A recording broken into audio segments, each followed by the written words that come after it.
Uh, Good morning, everybody. Let's see, it's 20 minutes to 10. The market just opened. The market's going crazy, and and crazy is the only term for it.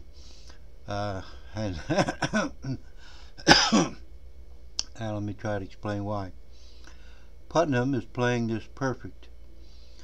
Um, that he hasn't made a move yet. He's taken the Crimean without firing a single shot. That's more than we can say. We've got we got little skirmishes all over the world that we are sponsoring by the CIA, and don't you for a minute think that the CIA isn't involved in the Ukraine and in the attempt to overthrow that government which started this chaos. The CIA certainly has been involved in Syria. Now we don't know who to give arms to, so we sort of put that on the back burner. Iran, there aren't any scientists left for us and the Israelis to kill, so that's sort of on the back burner for a while. But there are two things that come up today. One, I just watched a video by some guy that said he's fed up with Chris DUANE. It only took him all these years to figure that out. I mean, let's get real. How long have I been preaching against Chris DUANE? Ever since his first slave queens come out, and I made a comment on them and was blocked almost immediately by any of his channels and any of his followers. So Chris DUANE, I think we can set him aside. Once a used car salesman, always a used car salesman. But let's get back to the Crimean. Now, what are Putnam's options? And I'm sure you've all read every possible scenario, but the one that's the most interesting is the fact that Russia is the leading exporter of oil in the world. So what's that mean to us? Because we got Venezuelan, Nigerian, Mexican, Canadian. We got all these oils we have access to without having to even go to OPEC or to have to rely on some Russian crude.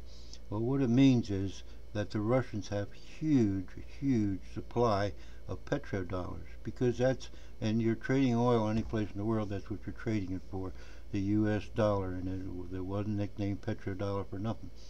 And they are also practically the sole supplier of natural gas to all of Europe. That's why Merkel, even though nobody in Europe's happy with this takeover of the Crimean, because they want to play the Ukraine off between they want it to be favorable to the to Europe and the euro, um, and not to Putnam trying to recreate the USSR, the Union of Soviet Socialist Republics. So, what options does Putnam have? We want to put sanctions on them. Wow! And you saw how heavy duty the president was on sanctions. They want to sanction individuals. They don't want to sanction the government. And why? Because they're holding trillions of dollars in petrodollars. And if he decided to dump them on the open market, you know what that would mean? That would mean that Europe would have to dump theirs because he would no longer accept petrodollars for gas and oil. He might want euros, in which case all those petrodollars would come home to roost at once. And you know what that would do to us? It would cause unbelievable inflation, and we'd have to pay unbelievable rates to borrow money to this government to go on further and further in debt, and it would be basically the collapse of the U.S. economy. And Putnam could do this. And we all say, oh, we could ruin his economy. His economy is ruined now. What do you think he's making these maneuvers for? He's making these maneuvers to help boost his economy. He's making these maneuvers because he has to protect his strategic interest. He has to protect those pipelines, and he has to protect his warm water access for his navy. So Putnam has done all the right moves. He lured us into into thinking that all this the activity was for Sochi and the Olympics, when in fact it may very well have been a setup for the Crimean. Well, he's got the cards on his side of the table, and all we threaten and rattle, we're in no position to do anything physically to the Russians. And who would? Look at everybody from Napoleon to Hitler. You can't screw around with Russia. It's too big, too damn cold, and too non-strategic in the sense that the world could get along without it, but not for a while, not for a long time, because of the gas. Now you're saying, oh well, all they have to do is frack. Well, there'd be a lot more fracking going on in this country if there were more derricks available. Every derrick in this country is being used, and when they get done tapping one, they're already scheduled for the next one, and right on down the line. That we forget that in with this new oil, that oil gets depleted at a rate of 37% a year. So in the last one I did on oil, I gave that strategic information that you can tap a well traditionally in oil fields in Iraq or Iran, and you lose 6% a year. You tap a fracking one where you're trying to extract it from the shale, and you lose 37%. So it takes 2,550 oil wells in fracking to provide 1 million barrels a day, and it takes 60 traditional wells to provide that 1 million barrels a day. So the cheap oil is still in the hands of Iran and Iraq. And what do we do to them? We sanctioned Iran, and for what? Because they don't trust Israel?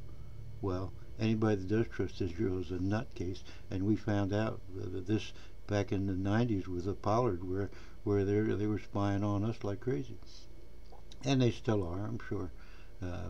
But we have to consider that why is the market running crazy today? They said there was 175,000 jobs created last month. Well, they're shit jobs, believe me. They're not good jobs. They're not jobs that allow these people to go out and spend and buy new houses, and that's what's essential. And we've all been over that about college debt and everything else. So our economy, we talk about Russia in a precarious place. We are in a precarious place ourselves. Our economy is not going anywhere. When you keep giving all the additional gross domestic product to the 1/10 of 1%, that doesn't trickle down. It never has trickled down. And where is their value? Now their value is in the market. That's why silver today, well, as of this moment, it was down 73 cents. Why? Because they were happy with the jobs creation, and they think that this economy is taking off. Well, it's not taking off. Look at Staples going to close a third or a quarter of their businesses. Radio Shack's going to close 1,100 stores. These people just can't compete in this kind of a market, and the people that are the usual spenders aren't there to spend it because they simply don't have it.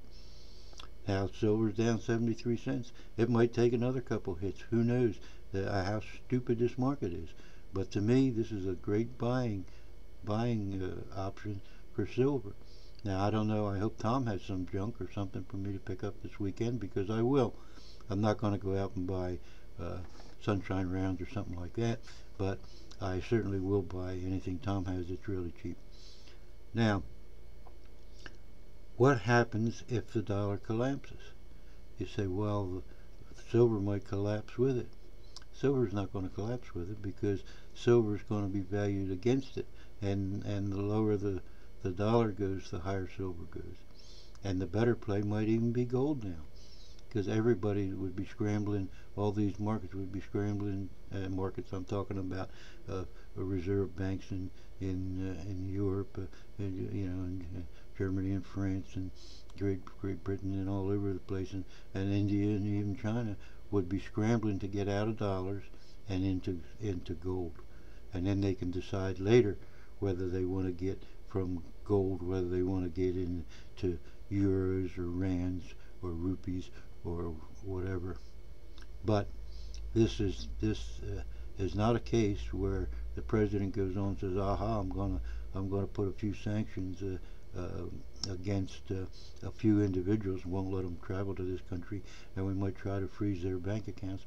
Well, if we fuck with Russians' bank accounts, they're gonna fuck with ours, and they're gonna fuck not with our accounts, but with our currency, and that affects everybody's account.